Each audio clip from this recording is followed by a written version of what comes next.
And now, at this time, I'd like to bring Randy up to the microphone, say a few words as well.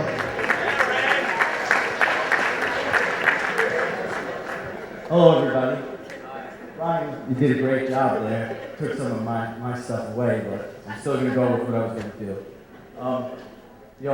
I've been dreading this speech. People when they told me they were getting married, they were like, oh, it's September. I'm like, oh, that's great. No, they're like, this September. I'm like, oh, God, I'm going to have to talk. But, Gary, I've known Gary my whole life. He was there when I got there. And he always told me that he was so great, Mom and Dad had 2 more just because he was so good. Me and Brian's story go, he was just a mess. They had to make up for it, and here's what you got. But, me and Gary have been through a lot together. Everybody knows we're very close. We lived together for a while, and there's been a lot of ups and downs, and he's always there for me anytime I need him, and I've been there for him too, in, tough times, and I love my brother dearly, and my grandfather always said you could pick your friends, but your relatives you're stuck with. But I consider Gary my best friend, because I wouldn't want anybody else in the world to be my best friend. Thank you, Gary. I love you so much.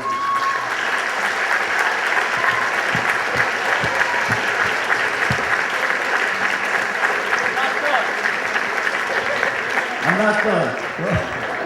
Now we move on to the Super Trooper, Mary Beth. Now, like I said, Gary won't have a choice with me. She signed up for this, okay? And I was in between homes, and I needed a place to stay, and Mary Beth said, he could stay with us. Now, anybody in this room knows me. Brian was talking about Hurricane Gary. I'm a one-man wrecking ball, okay? I do not pick up after myself. I'm a disaster. And Mary Beth knew this because me and Gary had lived together. But she welcomed me right into her house, and I messed up. All right, I'll get back. But I got there the first night, and I'm nocturnal, so I stay up all night watching TV. So I naturally go to the refrigerator. So whatever there, I eat it. So the next morning, I'm sleeping on the couch. Gary left before me. Mary Beth was on her way out. I hear her on the cell phone. I'm half asleep. Did you eat my apple for lunch that was in the refrigerator? And I was like, I'm laying on the couch, I pull the covers up over my face. I'm like looking at the apple core on the table. And I'm like,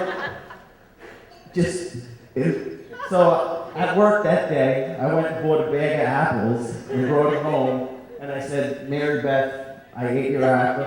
And you know what? She never yelled at me for anything. I'm like, this girl, and so I'm living there for like a week.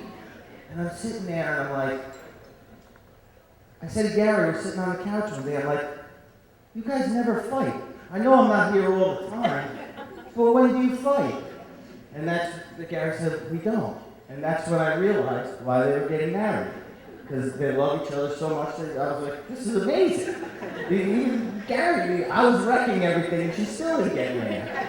So thank you for opening your home to me, Mary Beth. I know you're my sister, and I love you so much, and you've been there for me.